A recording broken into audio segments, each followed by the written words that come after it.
Rest of the field coming through in LMP2. Dan Goldberg held on to the lead. Don't forget you can get in touch with us at IMSA Radio on X. Good to as I ever have been for this race. And when you talk about that, the fact that Orica built the Acura DPI that you drove, this is effectively the same chassis that you're sitting in. I mean, how much of a similarity is it when you remember at the very beginning, these two cars raced against each other in the same class? Yeah, certainly. I mean, all the cockpit stuff is quite familiar, but there's all the little details, the dash layouts, you know, and the way you run this car now at this power level and things, it's a bit different, so yeah. Thank you, Dane. Incident on track, John. Yes, a moment or two ago, an unusual one as well, Ryan, for Ben Keating. Such a safe pair of hands, such a lovely personality as well. And he's had the same incident again the next lap. He's gone straight on at turn 5, the Western Horseshoe. 1 lap ago he was on the grass, and he's done the same thing now. Pit lane reporter, I suppose, but there are 99 reasons to be at that level. A chance to describe to you the problems on the front of the FAF Lamborghini at its first stop. It was almost hammer and chisel time on the front left corner because the central locking wheel nut just would not shift. Advice being given left, right and centre to the poor mechanic that actually had the wheel gun, and eventually it did release. Closing speeds are in the LMP2 category. Are you looking ahead? Are you looking behind? Are you having to manage everything? What is it? Well, I think mostly it's ahead. You know, we're dealing mostly with the GT traffic. Most of the... They said they'd inform me later. It could be strategic, so I'm not quite sure, to be honest. Notice your teammate took over immediately, had some issues. How tricky is it on cold tyres? Yeah, I mean, I think everyone's seen in the night practice and the day practice all of last year, it's extremely difficult. So he's new to the series as well, straight into the race on cold tyres, and hasn't had that much experience of it. So yeah, it's going to be difficult. I had a few lockups myself. In he comes, Dries Van Toor. Comes in very, very sharp. Oh, he's coming really sharp out. He's hit the pit wall. He's hit the pit wall as he came in. I don't know what happened there. He just suddenly, I think, didn't know lost his sighting of where the pit was, and he came in at a ridiculously oblique angle, almost like he was coming in like you were going to park the car for a different reason. He's now fallen over the wall as well, so it's not going well for Dries there. They've changed driver, they've got it on the dollies.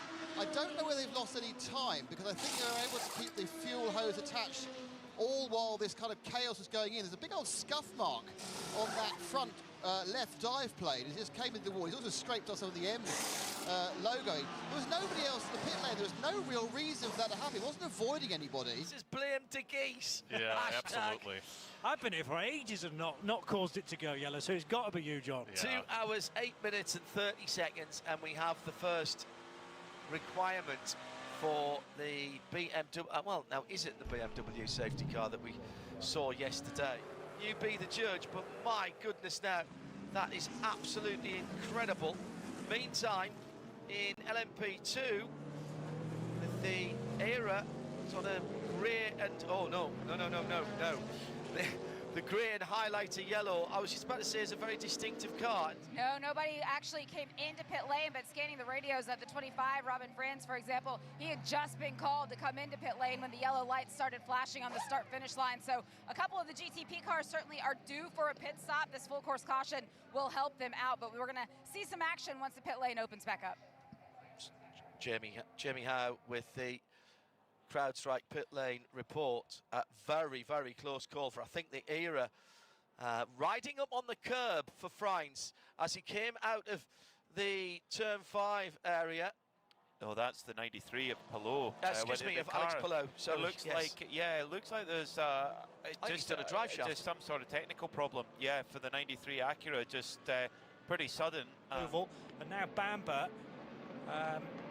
Oh, there was a spin actually before we got going. I beg your pardon, I'd missed that. So that was the Porsche that was NASA. No, wasn't it? It was the 6. So it was Matt Campbell, which took him way out of position, just ahead of the restart of the race.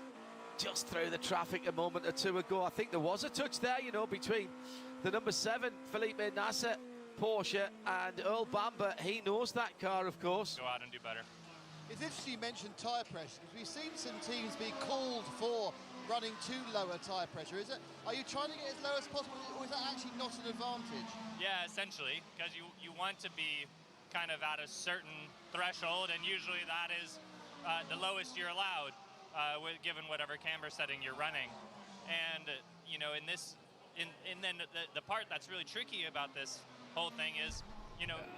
Yeah, so double stinting the tyres now. Are we on the cusp? Yes, we are, but more than on the cusp. We're going to go full course yellow because of the 007 Aston Martin for Roman De Angelis. This is the 8th place car in GTD Pro, and not for the first time, an Aston Martin has lost a wheel this weekend.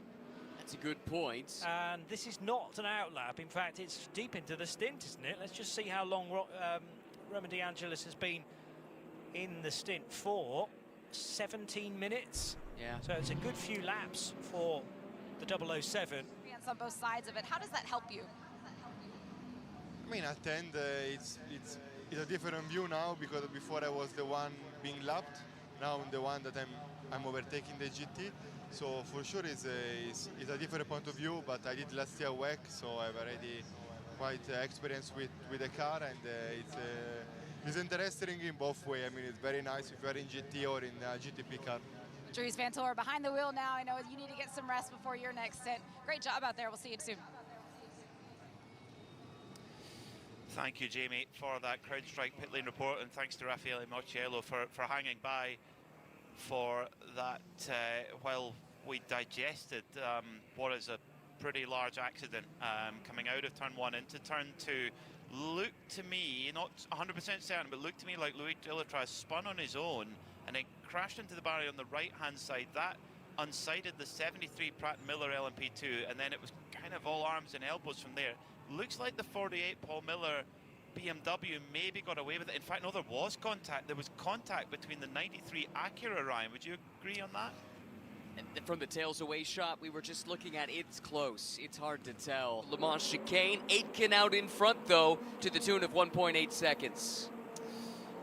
Oh, but a mistake there big mistake for Brendan Hartley at the Le Mans chicane. He's managed to get away with it without any damage at least, but he's lost a whole ton of positions as all of the GTP field go through, and actually one or two of the LMP2s as well. Similar to the incident that triggered the last full course yellow. Rear tires just not up to tip. No, there was contact. That one's pretty definitive. Garage 56 here at Daytona. It does sound marvelous, that's for sure. You know, we talk about, how difficult it is on cold tires for the GTP cars, and that's the Meyer-Shank number 60 that locked up Felix Rosenquist and the victim there. Are you aware you're on the cusp of a Grand Slam of 24-hour races? We've had this stat being thrown at me all the time. Yeah? If you win this one, you'll then win Nürburgring, you win Le Mans, and you've won Spa, apparently.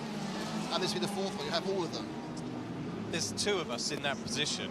Well, Mr. Bamba. I see there's a... Oh, he's got going. Is that Ferrari off at 3? 3. Just into the pit lane.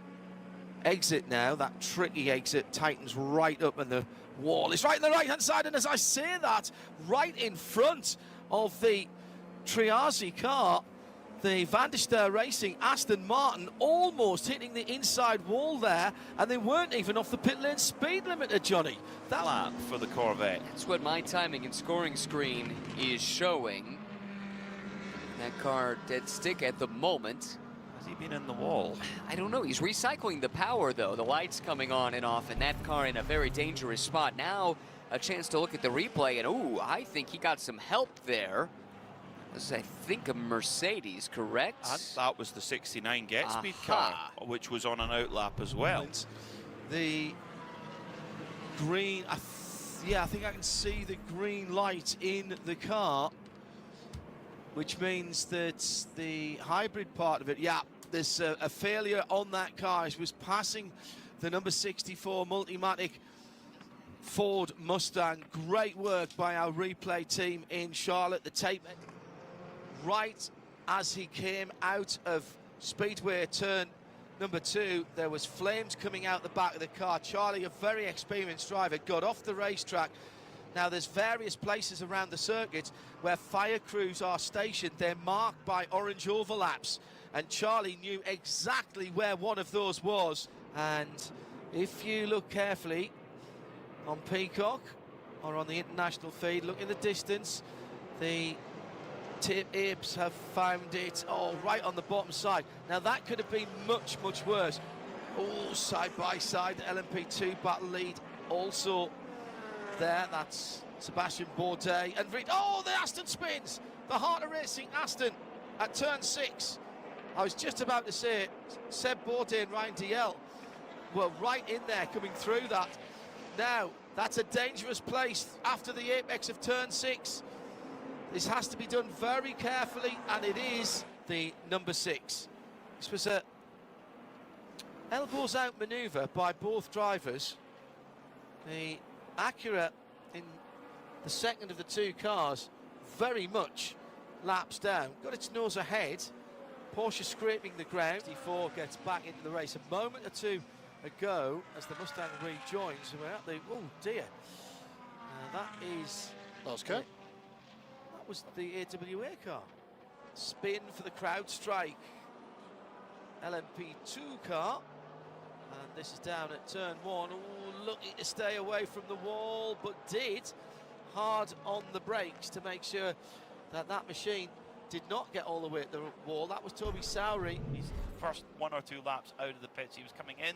You're braking just before the 1 board there from seriously high speed, and just couldn't quite get it slowed down. And I worry, Johnny Palmer, if for Kevin Estre there, if it's a bit... Yeah, shut up. But no, it's good to have the information. It's better to have too much than not enough. But sometimes it can be daunting when you're in a triple stint and it's middle of the night and he's consistently talking as you're in a class battle. It can be quite overwhelming, but Toby Sowry in to speak with us. What has gone on here? Colton Herta hard into the tyre barrier. Now that is a rare mistake from Colton. Locks up the rears, hitting the brakes into the Western Horseshoe, and the rear just comes around. That looks like a strange incident. It's stuck in the tyre wall. Now what happened here with this bunch is very frantic. The 40 Lamborghini moves on, and then, oh, it's all arms and elbows. It looks like the 21, yeah, of course, Ferrari got hit from the rear. They very weirdly, the Lone Star Mercedes and the Ferrari both spun, lost the rear almost simultaneously. Car train at the front of the field, still the 2 Porsches. All contact between Albuquerque and the BMW. The BMW goes around, so Albuquerque trying to get back on the lead lap. He's punted the number 24 of Kevin Magnussen. Peter Mackay and John Hindorf in the Ford Performance Global Broadcast Centre. So it was turn 1 as well for the number 3. But now back to a BMW. And just a couple of moments ago, was there a clash coming out of turn 6 between 2 GT cars? Yes, there was. Corvette up against Lexus as that car picked its way through Picardiello. More penalties in the pits lane. Nice alliteration, but bad news for the teams. Leaving with equipment attached, that's a drive-through for the Riley Ranch 74 LMP2, currently in 4th position. Certainly been at the Western Horseshoe, and again that's just a nasty jink from that car, just avoiding the tyre wall on driver's left all the way down, and it's slightly downhill as well on that grass, which is still damp. See the glisten in the pounds close, a little over 5,000 pounds, but it doesn't feel like a 5,000 pound car. It's nimble, it's quick, it's really a lot of fun to drive. And the thing I love about an electric car, when you get on the throttle, it's instant. There's no delay, and so it's really fun to be able to drive that kind of car. bit of hip and shoulder in the GTT Pro category between BMW and Corvette. That is not the way to go about this. As they went in the International Horseshoe, Miller goes down the inside and then gets stood up in the middle of the corner again by Augusto Farfus. De Filippi comes round the outside. Sure kind of changed his line there. Picked the bones out of that race control. So a drive-through penalty for blocking for that number 48 car. It's a little bit wide going in. And Tommy Milner just saying, look, I'm in first position here. You should have given way. I'm pretty certain that's what that gesture meant for the pit stops. I don't think Connor did that much wrong there. And I haven't seen that being investigated. Now, a moment or two ago, all 4 Michelin tyres off the ground by the number 10 Cadillac of Will Stevens, as he took way too much of the entry curb to the Le Mans chicane. Spirits and those kinds of things, but if karma was going to work, it'd be a good time today. Tommy, but I just say, we're all on your side. It was obvious. It was awful. Thank you. Nick Dearman with that CrowdStrike pit report. The yellow flags are out for the 13th time. Is it lucky 13 for that Corvette? It is the leading LMP2 car who's had the bad luck. The number 88, Mathieu Vaxivière, has ground to a halt at the side of the circuit. He is distraught. He is hanging over the top of the number 88 car from the lead of class. Porsche, but it's dropping back considerably now. There's no hint of Dries Vanthoor coming down pit road at the end of this one. Now there's a big issue for the Lamborghini with a rear left puncture. We're inside the final hour, folks, and it's a question of where on earth do we look next, because the Lamborghini has stopped out on track. Green at the moment, but race control will be considering the fact we might have to go for a late race caution. We do go for a late race full course caution. Car 45 it is that is going very, very slowly in this Lamborghini, and the pits are closed, although one of the LMP2s thinks it might have sneaked in at the last possible moment. This is RS2 IMSA Radio. 2 Porsches to the front then, Campbell from Nasser, and well, we need to keep a close watch actually. Oh, it's more rubbing because Dries Vanthoor got into the back of one of the Porsches. I couldn't see if it was the 6 or the 7, and it's got more damage on the front left. The bodywork rattling around, there's smoke pouring out the back. And dear, oh dear, oh now penalty for the 22 in LMP2. This is United Autosport equipment impeding another competitor. Drive-through penalty. It's a drive-through penalty for United Autosport. And it was the leader, the number 6, that Dries Vanthoor got into the back of. And there's more smoke pouring out of the back of Vanthoor's machine as he goes into turn 1. Drama here at Daytona. Yes. Rolex 24s I've ever seen. And damage to the front of the 77 AO Porsche in there, as well as one of the Corvettes goes through on one of the Mustangs, battling away. It's really frantic there. It's the 65 of Dennis Olsen actually, and then the 69 Get Speed Mercedes in there too. And it's all arms and elbows. The number 3 Corvette in there with the Mercedes, the 77 Porsche getting damaged too, and the 4 Corvette in there as well. Huge action in GTD Pro. Is a little bit of Rex's, does he have fur? Scales. Some of his scales goes flying into the air of Matt Campbell, and that looks nasty as he hits the brakes for turn 1. Just hearing that it's a warning for the contact with the GT car for Dries Vanthoor, so it was under review. 021 continuing slowly from the speedway as well. So is that as a result? The spinning GT car at turn number 1 was the number 91 Corvette, the white car. Now a 4-car train, by the way, in GTD Pro, because joining the back of them, Nico Varone, they all came through the tri-oval together. And was there some contact between some GT cars in GTD as they came off very nearly the AWA Corvette going for a spin after a helping hand from the Aston Martin, and that was for the lead. It was the win, but they are our BDO No Strategy Award winner in GTD. Well, we'll get to that in a minute because, Corvette number 3 of Alexander Sims battling it. Oh no! The number 4 Corvette gets into the number 1 BMW, so Nico Varone punts Kelvin van der Linde at turn 1 now. Well, now van der Linde gets going. Surely race control are going to have a look at that, because Nico Varone getting into the back there of the number 1 of Kelvin van der Linde.